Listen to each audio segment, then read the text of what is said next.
Well, for more on this historic visit, let's bring in Cardinal Vincent Nichols, the Archbishop of Westminster, and also joining us from London tonight, I'm absolutely delighted to say, we've got religious scholar and leader Maulana Ali Rizvi. Good to have you both. Cardinal, let me start with you, if I can.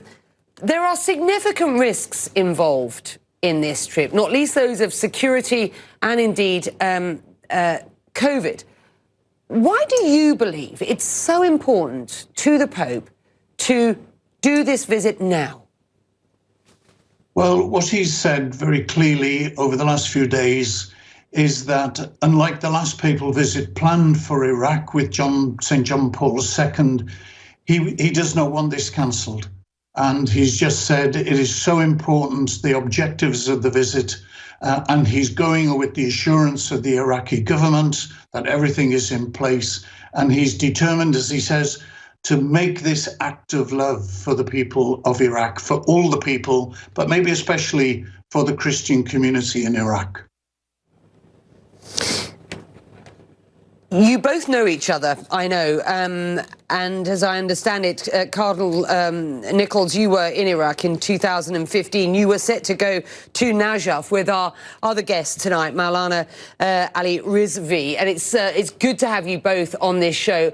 Maulana Ali Rizvi, what does this papal visit mean? I personally believe that this is a momentous and a historical event, and this will make the two each other. It will send a message of moderation, dialogue, and respect. It is going to cause the extremism and radicalism to be weakened.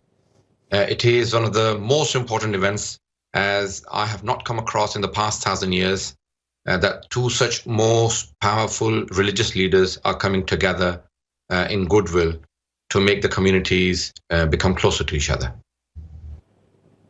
How will he achieve what you have just suggested, getting communities to get closer to each other? He talked here in Abu Dhabi about human fraternity, about coexistence, and indeed signed the human fraternity document.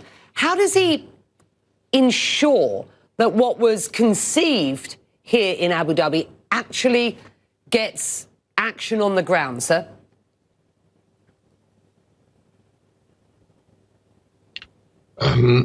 Just the two largest and the two greatest leaders sitting together, showing respect to each other, visiting for the right agendas and no gains from it, because they have both reached the highest level of dignity and they've reached the highest level of their own religious command. So they have nothing to gain from it except for doing it for God's sake, doing it for the community's sake, for humanity's sake. And this sends out a very positive message to the entire world that more than 60% of the world's population, Christian and Muslims, approximately more than 4 billion people, should get the message that and in this difficult time, we need to support each other and be closer to each other rather than being fighting against each other. The Christian community, Cardinal Nichols, go on, sir, absolutely, please. No, I think I was going to follow what you were suggesting. I think what is very important for the Pope's visit now is, firstly, that he, as it were, embraces the Christian community in Iraq, and that he will do most dramatically in the north when he goes to Mosul and Karakosh, but also that he speaks up for the Christian community in Iraq. And I think he will do that on the first day of his visit when he meets the state officials. Sure, he'll talk the language of religious freedom and mutual respect and the dignity of each person. And I think the fact that, as Maulana says, that he stands side by side with Ayatollah al-Sistani will say to the Iraqi people, we live together in peace. And that's a tension that is in Iraq. From a Christian point of view, in a Muslim majority country, sometimes Christians can feel just tolerated.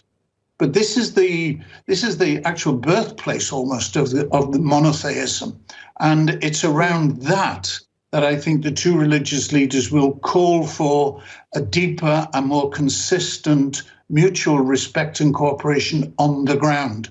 And I think the gesture, just the gesture from Ayatollah al-Sistani is very, very, very eloquent.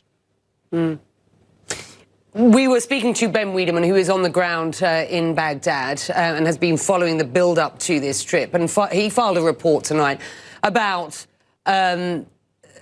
just how difficult things are for the Christian community in Iraq. And they have been, of course, over the past period, particularly under ISIS. But for a period of time now, it is a dwindling Christian community. One assumes that the Pope will want to do more than just talk the talk. He will, one assumes, want to see sort of action on the ground to ensure that what he says is actionable in sort of, walking the walk at this point. What can be done, sir, to improve the lot of the Christian community in Iraq and around the region?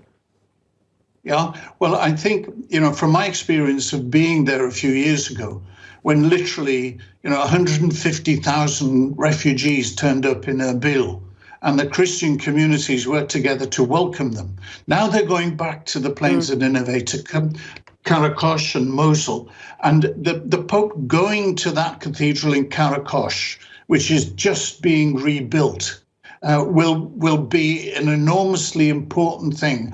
And I think it will help to cut through the remaining tensions of different power groups that exist still in northern Iraq and give solid presence and solid confidence to people to stay there.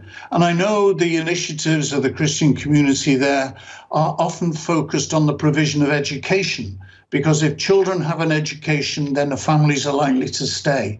And I hope this will strengthen the provision of that education on the ground, in those villages. And Archbishop Wardo, one of the local bishops there, is a great campaigner for this, and he'll have the full support of the Holy Father, I'm sure. Last question to you, Maulana. As the Pope will spend a significant amount of time on the ground, we know what his schedule is, and we know what his message is. I was interested to hear from Ben Wiedemann tonight that there seems to be a sort of universal support across the board for this visit. These are difficult times. Does that surprise you? We are going through a very difficult phase, but I think it is that initiative that he, besides all of the tensions and all the political difficulties with coronavirus, has still made an effort at his age to go to Iraq and Najaf and visit. Yes, it is very important for the Christian world, and I respect that very much, but I think it is more important for the humanity at this stage, where the greatest two leaders are coming together to give the message that, yes, we're going through a difficult phase in this world, but there is positivity ahead of us, and sending a very,